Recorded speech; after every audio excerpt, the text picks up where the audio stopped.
আখাউড়া অভিমুখে বিএনপির ৩ অঙ্গ সংগঠনের লং মার্চ। শেখ হাসিনাকে সমর্থন দিয়ে বিশ্বজুড়ে সমালোচিত ভারত। ঢাকায় কর্মসূচির শুরুতে মন্তব্য রেজভির। ভারতের শাসক গোষ্ঠী গোটা পৃথিবীর গণতান্ত্রিক দেশগুলোর কাছে তারা সমালোচিত। ওরা চায় না বাংলাদেশ, তারা এখানকার জনগণের কথাই চলুক। ফরিদপুরে হিন্দু নির্যাতনের মন গড়া কাহিনী ভারতীয় মিডিয়ায়। পাসপোর্ট আটকে বক্তব্য দিতে বাধ্য করার অভিযোগ।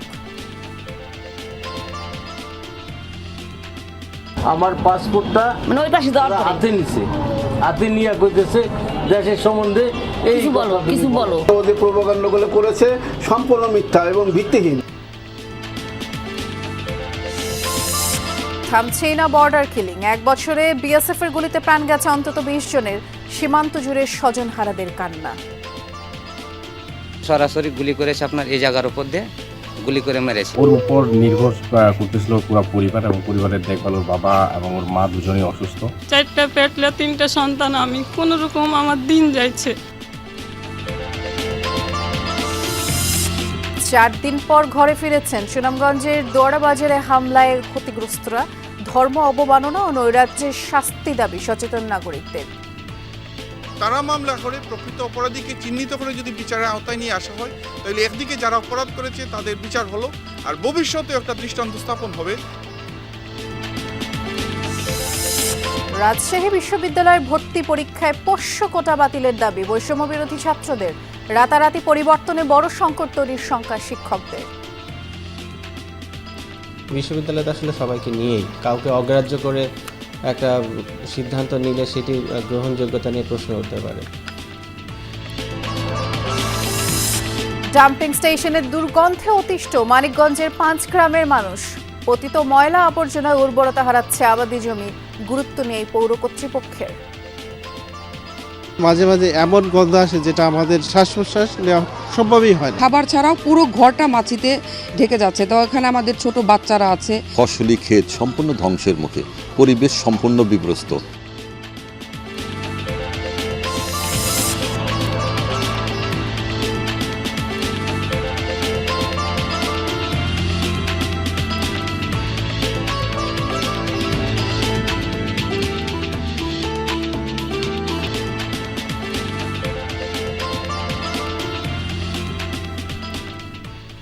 বিরোধীহীন সংবাদ সারা দেশে সবাইকে আমন্ত্রণ জানাচ্ছি। নুসরাত বৃষ্টির সাথে আছি। শিরোনামগুলো শুনছিলেন।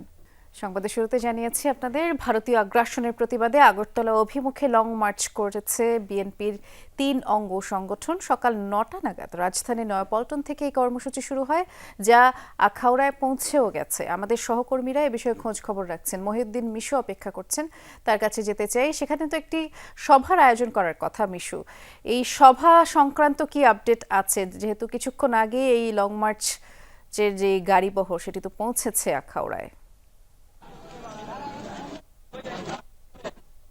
বৃষ্টি সকাল 9টা থেকে কিন্তু নয়াপল্টন বিএনপি কার্যালয় থেকে শুরু করে এই 4টা নাগাদ কিন্তু তারা আখাউড়া স্থলবন্দরে এসে পৌঁছেছে। যে গাড়ি বহরটি পৌঁছে সেখানে একটি সমাবেশ ছিলেন। সেই সমাবেশে 4টা থেকে শুরু করে 4:50 কিন্তু যে সভাপতি জিলানি, স্বেচ্ছাসেবক দলের যেই কেন্দ্রীয় সভাপতি জিলানির সমাপনী বক্তব্যের মধ্য দিয়ে কিন্তু আজকের যে লং মার্চের যে সমাবেশ সেটা কিন্তু শেষ করেন। এবং প্রধান অতিথির বক্তব্যে যুব দলের কেন্দ্রীয় সভাপতি মুনায়েম মুন্না যেটা বলেছেন, ভারতের কাছে অপ্রত্যাশিতভাবে এটা আশা করে না, যেটা প্রভুর মতো আচরণ করে ভারত, এটা কিন্তু তারা পছন্দ করেন না। এবং তিনি স্পষ্টভাবে বলে গেছেন যে ভারত যদি বন্ধুত্বের মানসিকতা নিয়ে আমাদেরকে ডাকে কিংবা বন্ধুত্বসুলভ বার্তা দিতেই তিনি আখাউড়ার এই একেবারেই ত্রিপুরা সীমান্ত ঘেঁষা একটি সমাবেশে এসে এই বার্তাটুকু দিয়ে গেলেন। কারণ কিছুদিন আগে সম্প্রতি ভারতের ত্রিপুরা রাজ্যের আগরতলা বাংলাদেশ সহকারী হাইকমিশনে শেখ সেখানে কিন্তু উগ্র যে হিন্দুত্ববাদীরা সেখানে কিন্তু সন্ত্রাসী কায়দায় বাংলাদেশের পতাকা ছিঁড়ে সেখানে আগুন দিয়ে লুটপাট করে একটি বিভীষিকাময় পরিস্থিতি তৈরি করে, যেটা এই ভারতের মিডিয়াগুলোতে বাংলাদেশকে নিয়ে প্রভাকাণ্ডা এবং অপপ্রচার চালায়।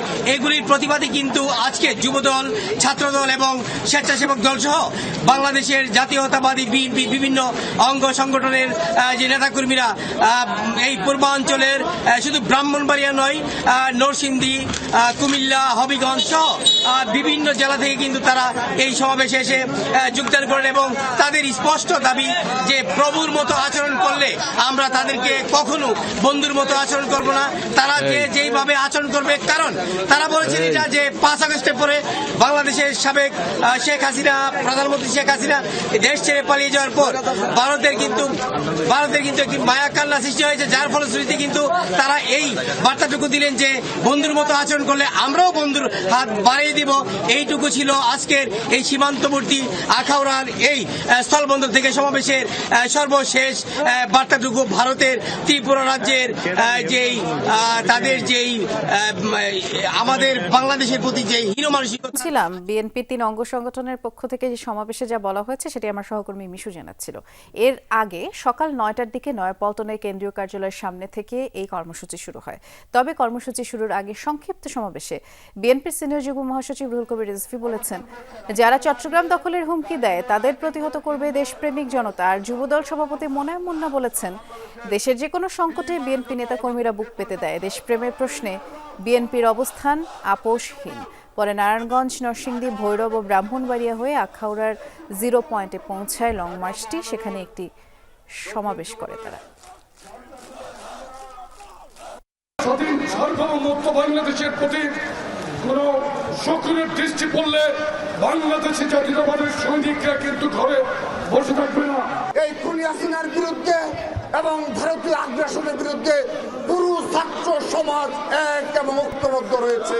ভারতের শাসক গোষ্ঠী গোটা পৃথিবীর গণতান্ত্রিক দেশগুলোর কাছে তারা সমালোচিত, অথচ ভারত গণতান্ত্রিক দেশ, অথচ ওরা নিজেরা গণতান্ত্রিক দেশ, কিন্তু ওরা চায় না বাংলাদেশ তারা এখানকার জনগণের কথাই চলুক।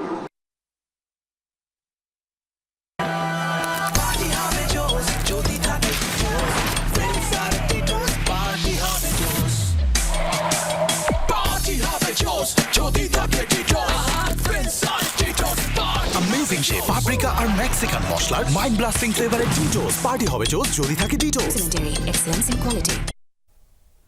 পাসপোর্ট কেড়ে নিয়ে বাংলাদেশে হিন্দু নির্যাতনের মন গড়া কাহিনী বলাতে বাধ্য করছে ভারতীয় প্রচার মাধ্যম। সম্প্রতি ফরিদপুরের এক যুবকের দেয়া বক্তব্য কলকাতার মিডিয়ায় ভাইরাল হয়।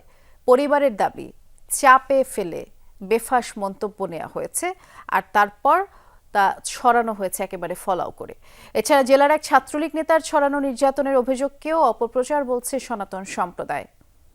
হিন্দুদের উপর অনেক অত্যাচার, অবিচার, হিন্দুদের বাড়িঘর দখল, দোকানপাট ভাঙচুর, মন্দির, শ্মশান পুড়িয়ে দেওয়া হচ্ছে। 5 আগস্ট পরবর্তী অবস্থা নিয়ে এভাবেই গত 8 ডিসেম্বর ভারতীয় মিডিয়ায় সাক্ষাৎকার দেন ফরিদপুরের স্বর্ণ ব্যবসায়ী সুনীল কর্মকারের ছেলে শুভ কর্মকার। বাড়ির থেকে দোকানে যেতে পারবো কিনা বা বাড়ির থেকে আরেকজনের সাথে কথা বলতে পারবো কিনা এই আতঙ্কে আছে। ছেলের এমন বক্তব্যে হতবাক বাবা সুনীল কর্মকার ও পরিবার। শহরে হিন্দুদের দোকানপাট এবং বাড়িতে হামলার অভিযোগকে বানোয়াট বলছেন তারা। কলকাতায় বেড়াতে যাওয়া ছেলের সাথে কথা বলার পর অভিভাবকদের দাবি, পাসপোর্ট আটকে রেখে শুভকে বাংলাদেশ বিরোধী সাম্প্রদায়িক বক্তব্য দিতে বাধ্য করা হয়েছে। ওরে আমি ফোন করছিলাম যে তুই যে এই কথাগুলো বললি কি জন্য বললি, বললো আমি যাওয়ার পরে আমার পাসপোর্টটা মানে ওই পাশে হাতে নিছে, হাতে নিয়ে কইতেছে দেশের সম্বন্ধে কিছু বলো, এই কথা বলি তুমি বলো। হ্যাঁ আমি বললাম তুই যে এই কথাগুলো বললি তো এই ধরনের কোনো ঘটনা ঘটছে আমাকে এখানে? কয় না, এই ধরনের ঘটনা ঘটে নাই। তাহলে তুই বললি কিসের জন্য? কয় আমারে কইতেছে এই কথাগুলো বলো। তো আমি মনে করছি আমার না বললে আমার বই দিবে না, হ্যাঁ আমার পাসপোর্ট দিবে না, আমি এই জন্য বলছি। সবাই নাকি এগুলো লাইট নিতেছে, আগে তুমি বেড়াতে টাইনে নামাই আমার বলো তুমি আরো বলো, আরো কিছু বলো, আরো কিছু। আমি হেসে বললাম তুই বললি কিসের জন্য? আমি তো বুঝতে পারিনি যে এই সমস্ত হবে, আমি কিছু বুঝতে পারিনি। আমার যে কি হয়েছিল মাথায় আমি বুঝতে পারিনি। বাংলাদেশ থাকবে না। দেশটির মিডিয়ায় এমন অসংখ্য মিথ্যাচারের আরেকটি ছড়িয়েছে নিউজ আউটলেট দ্য ওয়াল। কলকাতায় অবস্থানরত ফরিদপুর জেলা ছাত্রলীগের সহ সভাপতি অমিয় সরকারকে দেখা যায় অভিযোগ জানাতে। পরিবারের উপর হামলা হয়েছে এবং আমার ব্যবসা প্রতিষ্ঠানের উপর হামলা হয়েছে, যার কারণে আমরা সেফ ফিল না করার কারণে আসলে এই কলকাতায় এখন আশ্রয় নিয়েছে। পুলিশ বলছে এই সবই কমিউনাল প্রোপাগান্ডা, যার সত্যতা মেলেনি। অমিয় জেলা আওয়ামী লীগের সাবেক সভাপতি সুবল চন্দ্র সাহার বাড়িতে হামলা মামলার আসামি। 5 আগস্টের পর জেলায় সনাতন নির্যাতনের কোনো অভিযোগ পাওয়া যায়নি বলেও দাবি তার। উদ্দেশ্যপ্রণোদিতভাবে আসলে তার রাজনৈতিক এজেন্ডা বাস্তবায়নের জন্য এটা করে থাকতে পারে। 5 আগস্টের পরে আমাদের থানা এলাকায় হিন্দু সম্প্রদায় সহ যে কোনো কমিটির লোকজনের উপর কোনো সহিংস ঘটনা বা কোনো হামলা ভাঙচুর কিংবা উপাসনালয়ে হামলা এরকম কোনো ঘটনা কোনো কিছুই ঘটেনি। অমিয় ও শুভর মতো যারা সাম্প্রদায়িক সম্প্রীতি নষ্টের অপচেষ্টায় লিপ্ত তাদের বিরুদ্ধে ব্যবস্থা নেওয়ার দাবি সচেতন হিন্দু সম্প্রদায়ের। শুভর যে প্রচারটা করলো, বক্তব্য দিল, এটা মিথ্যা ভিত্তি। 5ই আগস্ট থেকে বিগত 4 মাস আমরা ব্যবসা বাণিজ্য করছি, আমাদের এরকম কোনো সমস্যা হয় না। ও যে প্রোপাগান্ডাগুলো করেছে সম্পূর্ণ মিথ্যা এবং ভিত্তিহীন। সরকার পরিবর্তন হলেই হইলো, কোনো সময় কোনোই হয় নাই। যে সরকারি আইছে, যে সরকারি গেছে, কোনো সরকারের ইসেই আমাদের এখানে অন্তত কোনো সমস্যা নেই। কালকের বাবার একটা স্টেটমেন্ট দিতে রাখতে দেখলাম যে নেশাগ্রস্ত বিকারগ্রস্ত, মানে এই একটা বাজে ছেলে। অপপ্রচার চালিয়ে সম্প্রীতি নষ্টের চেষ্টা না করে ভারতীয় প্রচার মাধ্যমকে দায়িত্বশীল ভূমিকা পালনের আহ্বান স্থানীয় সনাতনীদের। আমিন বাবু, যমুনা নিউজ। ভারতের সাথে নতজানু পররাষ্ট্রনীতি থেকে সরে এসেছে অন্তর্বর্তীকালীন সরকার। স্থানীয় জাতীয় স্বার্থ সামনে রেখে পরবর্তী সম্পর্কগুলো এগিয়ে নেওয়া হবে। কুমিল্লায় এমনটা বলেছেন স্থানীয় সরকার উপদেষ্টা আসিফ মাহমুদ সজীব ভুঁইয়া। কুমিল্লায় বাংলাদেশ পল্লী উন্নয়ন একাডেমিতে আয়োজিত financial inclusion and rural transformation বিষয়ক আন্তর্জাতিক প্রতিনিধি দলের কর্মশালার সমাপনী অধিবেশনে যোগ দেন তিনি। আর স্থানীয় সরকার উপদেষ্টা বলেছেন, সরকারি ও প্রশাসনিক কর্মকর্তাদের অতিরিক্ত দায়িত্ব দিয়ে জনপ্রতিনিধিদের কাজ পরিচালনা করা কষ্টসাধ্য হয়ে পড়ছে, যে কারণে স্থানীয় সরকার সংস্কার কমিশন এবং নির্বাচন কমিশনের মূল কাজগুলো শেষ হলে স্থানীয় সরকার নির্বাচনের কথা ভাবা যেতে পারে। আমরা যেটা প্রথম থেকে বলে আসছি যে ভারতের সাথে এর আগে আমাদের যেই নতজানু পররাষ্ট্রনীতি ছিল সেটা থেকে আমরা অন্তর্বর্তীকালীন সরকার সরে এসেছি এবং আমাদের পরবর্তী সম্পর্কটা চলমান থাকবে আমাদের ন্যাশনাল ইন্টারেস্ট, অর্থাৎ জাতীয় স্বার্থকে সামনে রেখেই। জাতীয় স্বার্থকে কম্প্রোমাইজ করে কোনো রিলেশনে আমরা ইন্টারন্যাশনাল রিলেশন আমরা বিশ্বাস করি না। সীমান্ত হত্যা থামছি না। চলতি বছর দেশের বিভিন্ন সীমান্তে কমপক্ষে 20 জনকে গুলি করে হত্যা করেছে ভারতীয় সীমান্তরক্ষী বাহিনী বিএসএফ। অনেকেই গুলিতে আহত হয়েছে। আর এই কর্মকাণ্ডে ক্ষুব্ধ সীমান্ত এলাকার মানুষ। অন্যদিকে সিলেট সীমান্তে চলতি বছরই ভারতীয় খাসিয়াদের হাতে 6 বাংলাদেশির মৃত্যু হয়েছে। 4000 কিলোমিটারেরও বেশি এলাকা জুড়ে বাংলাদেশ ভারত সীমান্ত। দুদেশের সম্পর্ক উন্নয়নের ক্ষেত্রে অন্যতম অন্তরায় সীমান্ত হত্যা। বাংলাদেশের তরফে বারবার প্রতিবাদ জানানো হলেও থামছে না হত্যাকাণ্ড। চলতি বছর সবচেয়ে বেশি সীমান্ত হত্যা হয়েছে রংপুর বিভাগে। বেসরকারি তথ্য বলছে এই অঞ্চলের বিভিন্ন সীমান্তে অন্তত 10 জনকে গুলি করে হত্যা করেছে ভারতীয় সীমান্তরক্ষী বাহিনী বিএসএফ। উপার্জনক্ষম সদস্যকে হারিয়ে কষ্টে দিন পার করছে প্রতিটি দরিদ্র পরিবার। ওর উপর নির্ভর করতেছিল পুরো পরিবার এবং পরিবারের দেখভাল। ওর বাবা এবং ওর মা দুজনেই অসুস্থ, ওর একটা মেয়ে আছে, তো উনি মারা গেছে। তো এখন পরিবারের অবস্থা খুব বেশি ভালো না। বাংলাদেশ সরকারের কাছে আমার অনুরোধ যে যাতে এটা গুলি, যে বর্ডার হত্যা গুলি বন্ধ করা হয়। রাজশাহী বিভাগের সীমান্তবর্তী এলাকাতে চলতি বছর বিএসএফ এর গুলিতে প্রাণ গেছে 3 জনের। বিএসএফ এর বেপরোয়া আচরণে ক্ষুব্ধ স্বজন ও সীমান্ত এলাকার মানুষ। জড়িতরা বিচারের আওতায় না আসায় এ ধরনের হত্যা থামছে না বলে মনে করেন তারা। বাবা মাও নাই, শ্বশুর শাশুড়ি নাই, দেওর ভাসুর কেউ নাই, 4টা পেটলে 3টা সন্তান। আমি কোন রকম আমার দিন যাইছে চাহে চিনতে মানুষের দিয়ে। ওকে সরাসরি গুলি করেছে আপনার এই জায়গার উপর দিয়ে, গুলি করে মেরেছে। বাংলাদেশের মানুষ বাংলাদেশের হিসাবে বাঁচতে চায়, বাংলাদেশের কাছে বিচার চায়। চট্টগ্রাম বিভাগের কুমিল্লা ও ব্রাহ্মণবাড়িয়া সীমান্তে এবছর 3 জনকে গুলি করে হত্যা করেছে ভারতীয় সীমান্তরক্ষী বাহিনী। খুলনা বিভাগের মেহেরপুর ও যশোরে প্রাণ গেছে 2 জনের। স্বজন হারানোর বেদনা তাড়িয়ে ফেরে পরিবারগুলোকে। সিলেটের সীমান্ত এলাকাতে বিএসএফের পাশাপাশি ভারতীয় খাসিয়াদের হাতেও প্রাণ যাচ্ছে বাংলাদেশি নাগরিকদের। চলতি বছর খাসিয়ারা নৃশংসভাবে হত্যা করে 6 বাংলাদেশিকে। এছাড়া মৌলভীবাজারে সীমান্ত এলাকায় 2 জনকে গুলি করে হত্যা করে বিএসএফ। সেপ্টেম্বরে কুলাউড়া সীমান্তে কিশোরী স্বর্ণা দাস হত্যার ঘটনায় তীব্র ক্ষোভ ছড়ায় দেশ জুড়ে। মেধাবী আসছিল, স্কাউটের স্টুডেন্টটাই, স্কাউটের সদস্য। ওই মৌলভীবাজার খেলাধুলা করছে এবং খেলাধুলা করে একটা পুরস্কারও পেয়েছে। বেসরকারি তথ্য বলছে গেল বছর দেশের বিভিন্ন সীমান্তে বিএসএফের গুলিতে নিহত হন অন্তত 28 জন। জাহিদ হাসান, যমুনা নিউজ। এদিকে লালমনিরহাটের পাটগ্রাম সীমান্ত থেকে খায়রুল ইসলাম নামের এক বাংলাদেশিকে ধরে নিয়ে গেছে বিএসএফ। আমরা এই বিষয়ে বিস্তারিত জানবো। লালমনিরহাটে আমাদের সহকর্মী আনিসুর রহমান অপেক্ষা করছেন। আনিস, খায়রুলকে ফিরিয়ে আনতে বিজিবি এবং প্রশাসনের পক্ষ থেকে কোনো ধরনের উদ্যোগ চোখে পড়েছে কিনা? বিশেষ করে এ ধরনের ঘটনার পর তো বিজিবি বিএসএফ এর মধ্যকার একটি পতাকা বৈঠকও হবার কথা, সে বিষয়ে কি খোঁজ খবর আছে?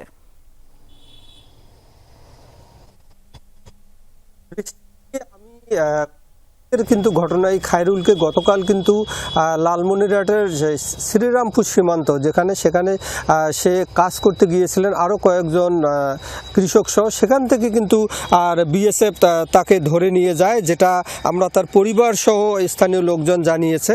তারপর থেকে কিন্তু তার পরিবার তাকে বহু চেষ্টা করেছেন তাকে ফেরত আনার জন্য, বিভিন্ন জায়গায় তারা গেছেন তাকে ফেরত আনার জন্য। আর এই খায়রুল কিন্তু কৃষক, এরকম বহু কৃষক কিন্তু আমাদের সীমান্তে ঘেরা, যেহেতু লালমনিরহাট একটা সীমান্তবর্তী জেলা, এখানে কিন্তু তারা অনেকেই সীমান্তের পাশাপাশি জমিতে আবাদ করতে যায়। সেখানে গিয়েই কিন্তু এই মাঝে মধ্যে এইসব বিএসএফ এর কবলে পড়ে এবং বিএসএফ সেই ঘটনাটি গতকাল ঘটেছে। বিএসএফ কাজ করা অবস্থায় খায়রুলকে ধরে নিয়ে যায়। খায়রুল কিন্তু ওই এলাকারই শ্রীরামপুর ইউনিয়নের খেন্টি এলাকার ওহিরুদ্দিনের ছেলে। সে ওই সীমান্ত পিলারের পাশাপাশি কাজ করতে গিয়েছিল। আমরা তার পরিবার সূত্রে জানতে পেরেছি যে তাকে এখন বিএসএফ ধরে নিয়ে গিয়ে তাকে স্থানীয় জলপাইগুড়ি দিনহাটা থানায় সোপর্দ করেছেন। সেখানে তাদের ভারতীয় আইনে তাকে থানায় সোপর্দ করা হয়েছে বলে আমরা শুনেছি। তবে আমি এ বিষয়ে 61 বিজিবির উপ অধিনায়ক আর মেজর জুলকার নাইন তার সঙ্গে কথা বলেছি। তিনি যেটি জানিয়েছেন যে আমরা এ বিষয়ে অবগত রয়েছি এবং ভারতীয় অর্থাৎ বিএসএফ এর সাথে এ বিষয়ে কথাবার্তা চলছে। ধন্যবাদ জানাচ্ছি।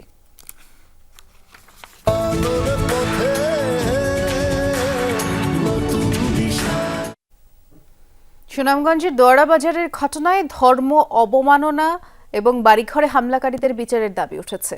পরস্পর বিশ্বাস এবং আস্থা ফেরাতে প্রশাসনের কাছে সুপারিশ করেছে সামাজিক ও রাজনৈতিক সংগঠনগুলো।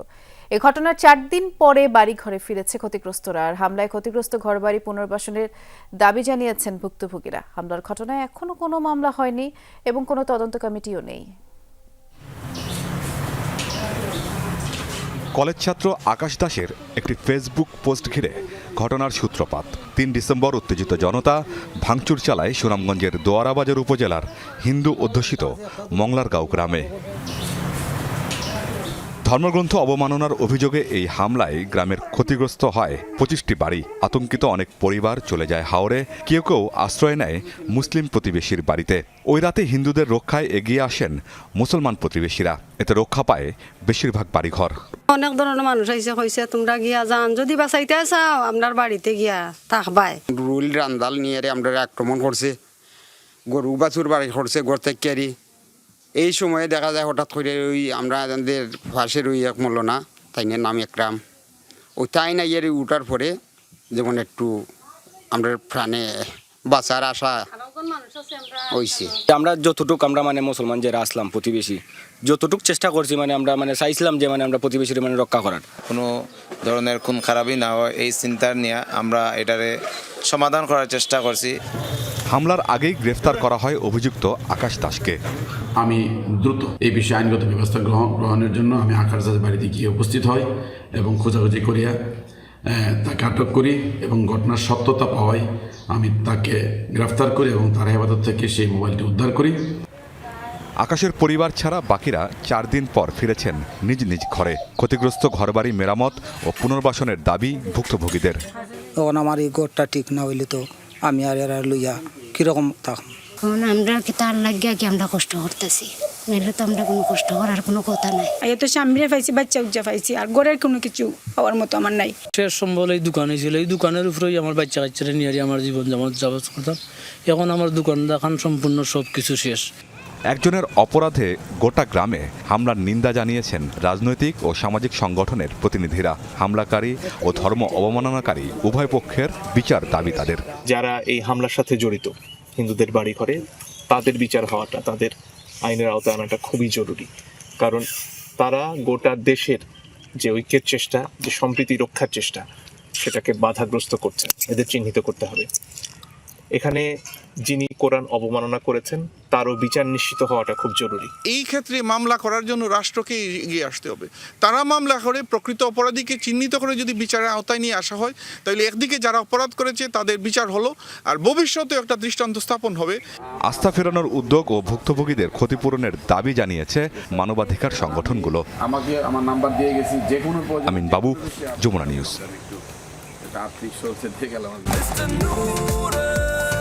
Enjoy the best. It's the noodles. Amazing taste. It's the noodles. Enjoy the best. It's the noodles. It's the noodles. It's the noodles. রংপুরে বৈষম্য বিরোধী ছাত্র আন্দোলনে নিহত শিক্ষার্থী আবু সাইদের অসুস্থ বাবা মকবুল হোসেনকে ঢাকা সম্মিলিত সামরিক হাসপাতাল সিএমএইচ আনা হয়েছে। গতরাতে উন্নত চিকিৎসার জন্য সেনাবাহিনীর একটি হেলিকপ্টারে তাকে ঢাকায় আনা হয়। এর আগে শুক্রবার কাশি, জ্বর, পেটে ব্যথা নিয়ে পীরগঞ্জ উপজেলা স্বাস্থ্য কমপ্লেক্সে ভর্তি করা হয় মকবুল হোসেনকে। তার অবস্থার অবনতি হলে পরদিন রংপুর সম্মিলিত সামরিক হাসপাতালে এবং পরবর্তীতে মঙ্গলবার রংপুর মেডিকেলের আইসিইউতে ভর্তি করা হয় তাকে। চিকিৎসকরা জানিয়েছেন মকবুল হোসেনের হার্টের সমস্যা রয়েছে। ব্রাহ্মণবাড়ী ও নওগাঁয় সড়ক দুর্ঘটনায় 4 জন নিহত হয়েছেন, 10 জন আহত হয়েছেন। ব্রাহ্মণবাড়িয়ার বিজয়নগরে ডাম্প ট্রাক, পিকআপ ও মাইক্রোবাসের ত্রিমুখী সংঘর্ষে 3 জন নিহত হয়েছেন। সকালে ঢাকা সিলেট মহাসড়কের বীরপাশা এলাকায় এই ঘটনা। নিহতরা হলেন ফজিলাতুন্নেসা, পাভেল ও রাইসা। পুলিশ জানায় কুমিল্লাগামী একটি ডাম্প ট্রাকের সাথে বিপরীত দিক থেকে আসা মাইক্রোবাসের সংঘর্ষ হয়। এ সময় সিলেটগামী একটি পিকআপ ও দুর্ঘটনা কবলিত ট্রাককে ধাক্কা দিলে 3টি গাড়ি পরে জব্দ করে হাটিহাতা হাইওয়ে থানায় নিয়ে যাওয়া হয়। আহত 6 জনকে হাসপাতালে ভর্তি করা হয়েছে। এদিকে নওগাঁর পোরশায় যাত্রীবাহী বাস উল্টে খাদে পড়ে 1 জন নিহত হয়েছেন।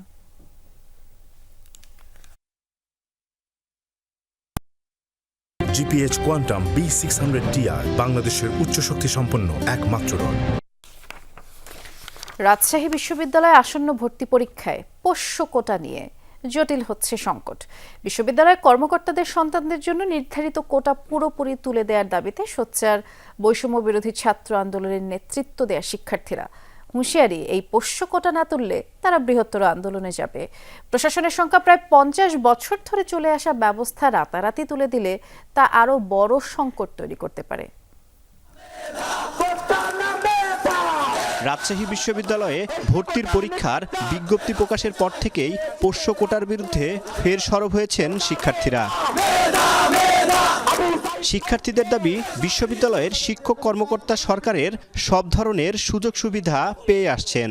এমন অবস্থায় তাদের সন্তানদের জন্য নির্ধারিত পোষ্য কোটার যৌক্তিকতা নিয়ে প্রশ্ন দেখা দিয়েছে। তাই রাষ্ট্র সংস্কারের অংশ হিসেবে পোষ্য কোটার নিরসন করতে হবে। পোষ্য কোটা থাকলে অনেক মেধাবীরাই বঞ্চিত হয়। অনেকে কাঙ্ক্ষিত স্কোর পেয়েও মানে কাঙ্ক্ষিত সিরিয়াল থেকেও সাবজেক্ট পায় না এই পোষ্য কোটার কারণে। কোটা সবসময় হচ্ছে একটা সুবিধা, এবং সেই সুবিধা ডেফিনেটলি একটা অনৈতিক সুবিধা, এবং এটা লিগ্যালও না। বর্তমান যে পোষ্য কোটা যেটা যুগের পর যুগ চলে আসতেছে, এটা স্পষ্টতই একটা বৈষম্য এবং বড় রকমের বৈষম্য। যারা অলরেডি সমাজে এস্টাবলিশড, মানে অনেকটা তেল মাথায় তেল দেওয়ার মতো। গত কয়েকদিন ধরে পোষ্য কোটা বাতিলের দাবিতে বিশ্ববিদ্যালয়ে আন্দোলন করছেন শিক্ষার্থীরা। অন্যদিকে বিশ্ববিদ্যালয় প্রশাসন বলছে দীর্ঘ 50 বছর ধরে চলে আসা কোটা পদ্ধতি হঠাৎ করেই বন্ধ করা সম্ভব হচ্ছে না। এমন সিদ্ধান্ত নিলে বিশ্ববিদ্যালয় অচল অবস্থার সৃষ্টি হতে পারে। তাই এই সংকট মোকাবেলায় শিক্ষক কর্মকর্তা, কর্মচারী ও শিক্ষার্থীদের প্রতিনিধিদের সাথে আলোচনার মাধ্যমে সমাধানের পথ খোঁজা হচ্ছে। বিশ্ববিদ্যালয় আসলে সবাইকে নিয়েই একটা গণতান্ত্রিক প্রক্রিয়ায় তো একটা সিদ্ধান্ত নিতে গেলে সবার মতামতের মানে কাউকে অগ্রাহ্য করে একটা সিদ্ধান্ত নিলে সেটির গ্রহণযোগ্যতা নিয়ে প্রশ্ন উঠতে পারে। এই জন্য আমরা চাচ্ছিলাম যে সবাইকে ইনভলভ করেই এই ডিসিশনটা নেওয়া। এদিকে পোষ্য কোটা বাতিল করা না হলে ক্যাম্পাস আরও বৃহত্তর আন্দোলনে যাওয়ার কথা জানিয়েছেন আন্দোলনরত শিক্ষার্থীরা। তবে এ বিষয়ে বিশ্ববিদ্যালয়ের শিক্ষক বা কর্মকর্তারা এখনই প্রকাশ্যে কোনো মন্তব্য করতে চান না। Tariq Mahmud, Jamuna news, Rajshahi. Double million offer Walton fridge কিনে পেতে পারেন 20 লক্ষ টাকা, রয়েছে কোটি কোটি টাকার নিশ্চিত উপহার। বরগুনার আমতলীতে ব্যবসায়ী নিয়াজ মোর্শেদ তনয় আত্মহত্যা প্ররোচনা মামলার আসামিদের গ্রেফতার ও বিচারের দাবিতে বিক্ষোভ সমাবেশ হয়েছে। সকালে আমতলী উপজেলা পরিষদ প্রাঙ্গণে মানববন্ধন করেন স্বজন ও এলাকাবাসী। পরে বিক্ষোভ মিছিল বের করা হয়। স্বজনরা অভিযোগ করেন আসামিরা মামলা তুলে নিতে হুমকি দিচ্ছে, দ্রুতই আসামিদের আইনের আওতায় আনার দাবি জানান তারা। পরিবার জানায় বছর 6 আগে তনয়ের সাথে বিয়ে হয় ফারিয়া জান্নাতি মিমের। পারিবারিক কলহে যে 24 সেপ্টেম্বর স্ত্রীকে তিনি তালাক দেন। পরে তনয়ের বিরুদ্ধে যৌতুকের মামলা করেন মিম। এ মামলায় 11 দিন কারাগারেও ছিলেন তনয়। অভিযোগ স্ত্রীর পরকীয়া এবং অপমান হয়রানি সহ্য করতে না পেরে বিষ পানে আত্মহত্যা করেছে সে। আর আত্মহত্যার আগে এ নিয়ে সামাজিক যোগাযোগ মাধ্যমে একটি স্ট্যাটাসও দেন তনয়। এ ঘটনায় 12 জনের নামে আত্মহত্যা প্ররোচনা মামলা করে তনয়ের পরিবার। এরা আমার ভাইকে বিভিন্নভাবে টর্চার করছে। ইভেন এরা ইউন অফিসের সামনে এসে হুমকি দিয়ে গেছে আমার ভাইকে যে তারা ওকে হত্যা করবে, গুম করবে, ওর হাত পা ভাঙবে, ওর নামে হয়রানিমূলক মিথ্যা মামলা দিবে। আমার বাসায় গিয়া মঞ্জু গাজীর ভাইগনা, ওর নাম কি প্রিন্স জসিম, এরা সরাসরি আমাদেরকে হুমকি দিয়ে আসছে। পঞ্চগড়ের জুলাই শহীদ স্মৃতি ফাউন্ডেশনের সাধারণ সম্পাদক সার্জিস আলমের পক্ষ থেকে 2000 শীতার্ত মানুষের মাঝে শীতবস্ত্র বিতরণ করা হয়েছে। দুপুরে সদর উপজেলার কামাত কাজল দিঘি ইউনিয়ন পরিষদ এলাকায় প্রথমে 1000 মানুষের মাঝে শীতবস্ত্র বিতরণ করা হয়। আর এ সময় অডিও কলের মাধ্যমে যুক্ত হন সার্জিস। আগামীতে পঞ্চগড়ের মানুষের শীতের কষ্ট লাঘবে জেলাকে আর্থ সামাজিকভাবে উন্নয়ন করার আহ্বান তিনি জানিয়েছেন। পরে সদর উপজেলায় হারিভাষা ইউনিয়নের ঘাগড়া দারিকামারি উচ্চ বিদ্যালয় মাঠে আরও 1000 মানুষের মাঝে শীতবস্ত্র বিতরণ করা হয়। জিপিএইচ কোয়ান্টাম B600TR বাংলাদেশের উচ্চ শক্তি সম্পন্ন একমাত্র রড। পৌরসভার ময়লার ভাগারে জীবন অতিষ্ঠ মানিকগঞ্জের 5টি গ্রামের মানুষের। পচা, দুর্গন্ধ আর মশা মাছির উৎপাতে বসবাস করাই দায়। উন্মুক্ত ডাম্পিং গ্রাউন্ডের বর্জ্য আশপাশের জমিতে পড়ে অনুপযোগী হয়ে পড়েছে চাষাবাদও। ভুক্তভোগী এবং পরিবেশ অধিদপ্তর বারবার তাগিদ দিলেও পৌর কর্তৃপক্ষের ঘুম ভাঙছে না। পৌরসভার বর্জ্য নিয়ে একের পর এক গাড়ি আসছে ময়লার ভাগাড়ে। নানা প্রজাতির পাখি আর শূকর কুকুরে খাচ্ছে সেই ময়লা। মানিকগঞ্জ শহর থেকে 5 কিলোমিটার দূরে দিঘি ইউনিয়নের ভাটবাউর এলাকা। ঢাকা আরিচা মহাসড়কের পাশে ফসলি জমির মাঝে করা হয় এই ডাম্পিং স্টেশনটি। অথচ পাশেই রয়েছে 2টি শিক্ষা প্রতিষ্ঠান, ইউনিয়ন পরিষদ কমপ্লেক্স সহ ঘনবসতি। উন্মুক্ত ভাগাড়ের দুর্গন্ধ আর মশামাছিতে অতিষ্ঠ জনজীবন। মাঝে মাঝে এমন গন্ধ আসে যেটা আমাদের স্বাভাবিক শ্বাস প্রশ্বাস নেওয়া সম্ভবই হয় না। ডাস্টবিন রেখে এখন মেন রোডের রাস্তার ধারে ফেলাচ্ছে এই ময়লা। খাবার ছাড়াও পুরো ঘরটা মাছিতে ঢেকে যাচ্ছে। তো এখানে আমাদের ছোট বাচ্চারা আছে, কিছুদিন পর পর দেখা যাচ্ছে বাচ্চারা অসুস্থ হয়ে যাচ্ছে। পরিবেশ দূষণের কথা চিন্তা করে শুরুতেই বাধা দিয়েছিলেন স্থানীয়রা, কিন্তু তাতে কর্ণপাত করেনি পৌর কর্তৃপক্ষ। নির্ধারিত স্থান ছাড়িয়ে কৃষি জমিতে পড়ছে ময়লা, অনাবাদি হয়ে পড়েছে আশপাশের জমি। পরিবেশের পাশাপাশি আর্থিকভাবেও ক্ষতিগ্রস্ত হচ্ছেন স্থানীয়রা। মাছি মশা উৎপাত, ফসলি ক্ষেত সম্পূর্ণ ধ্বংসের মুখে, পরিবেশ সম্পূর্ণ বিব্রস্ত। আমরা বিভিন্ন সময় এর প্রতিকার চেয়েও কোনো ফল পাই না। ময়লা ফালানোর কারণে আশেপাশের জমির মালিকরাও সঠিকভাবে চাষাবাদ করতে পারতেছে না, এবং তারা চাষাবাদ করতে যায় ওই হাসপাতালের সুই ইডা ওডা তাদের হাতে পায়ে লাগে। ময়লার ভাগাড়ে পরিবেশ প্রতিবেশের ব্যাপক ক্ষতি হলেও কি করছে পরিবেশ অধিদপ্তর? আমি বেশ কয়েকবার গেছি এবং তাদেরকে নোটিশও করেছি, পত্র দিয়েছি, অনুরোধ করেছি প্রয়োজনীয় ব্যবস্থা করেন এবং পরিবেশ অধিদপ্তর পক্ষ থেকে এবং ওই জায়গাটি পরিবেশ মানে বর্জ্য যত পরিবেশ সম্মত ব্যবস্থাভাবে করানোর জন্য যারা কারিগরি সহায়তা প্রজেক্টের প্রতি বরাদ্দ সেজন্য আমরা ভূমি অধিগ্রহণে এনওসি পদ্ধতি দিয়েছি। ডাম্পিং স্টেশনটি পরিবেশ সম্মত না করতে পারলেও আধুনিকায়নে নতুন প্রকল্প নেওয়ার কথা বলছে পৌরসভা। ওইখানে সিআরডিবি প্রকল্প যেটা খাল উন্নয়ন করতেছে